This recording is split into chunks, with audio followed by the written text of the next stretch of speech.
Ahoj, dnes tady mám pro vás recenzi na tuhletu kostku od firmy Dayan Tengyun V3M.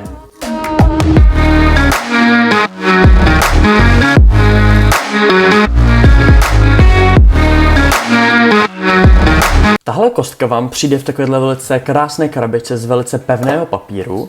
Dále se kostka nachází v takovémhle plastovém boxíku, třeba na cesty, tak je to skvělý způsob, jak si kostku chránit a uchovat si ji. No a dále je tam takovýhle boxík, ve kterém vám hned ukážu, co se všechno nachází. Ten boxík se dá vlastně rozložit na takovéhle dva menší boxíky. V horním se nachází vlastně takové tools na jádro a na mechanismus. No a v tom dalším se nachází takovýhle hadrový pytlík na kostku od firmy Dayan. Dále je tam vlastně návod na kostku 3x3 a náhradní nálepky a ještě šroubováček, no a to už je všechno k obsahu tohohle druhého většího boxíku. A teď vám ukážu, co se nachází v tomhle menším. V tomhle menším se nachází takovýhle klíček na utahování a polohování, vlastně tady z toho středu, abyste si tu kostku mohli upravit dle svých potřeb. No a dále jsou tam takovéhle barevné plastíky, na nich můžete vidět číslo 1, 3, které měníte za tenhle bílý, no a tak si měníte vlastně sílu utažení té kostky a určitě je to zajímavý a skvělý mechanismus. No a teď už jdeme na samotnou kostku. Tohle to už je samotná kostka, já vám s ní sem dám rovně nějaké tahy, takže tady jsou.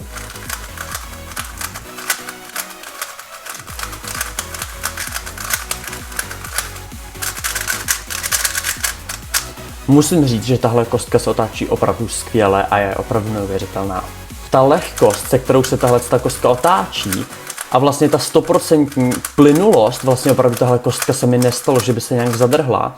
Ta kostka má krásně malý mechanismus, jak můžete vidět, ten vnitřek je částečně z mléčného plastu a na rozích je takováhle textura, kterou používá firma Dayan, tam vlastně zateče mazivo a ta kostka pak má ještě menší odpor při otáčení a opravdu je to tady hezky znát. Já vám hnedka ukážu vnitřek té kostky. Musím říct, že ta kostka je z výroby opravdu hezky promazaná a tak to vypadá, jádro je vlastně celé z plastu, aby vážilo co nejmíň.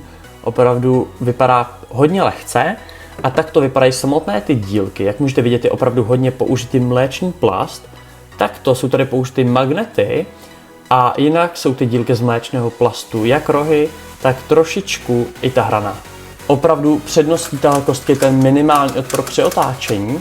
Ty magnety uvnitř jsou opravdu slabé, skoro tady nejsou ani cítit, ale ta kostka je hezky stabilní, to se mi tady velice líbí. Ty barvy jsou klasické barvy firmy Dayan, hezké, takové hezké výrazné. Mechanismus je tady taky dobrý, škoda jen, že mi připomíná trošku mechanismus firmy Gun, takový ten starší, přijde mi to hodně podobný.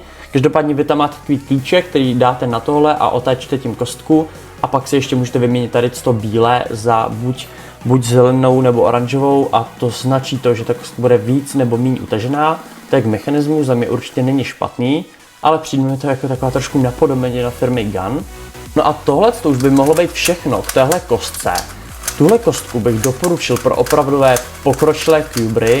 Pro ty nejlepší opravdu tahle kostka splní všechny kategorie, opravdu je pro top speed cubery, opravdu s ní bude spokojený každý.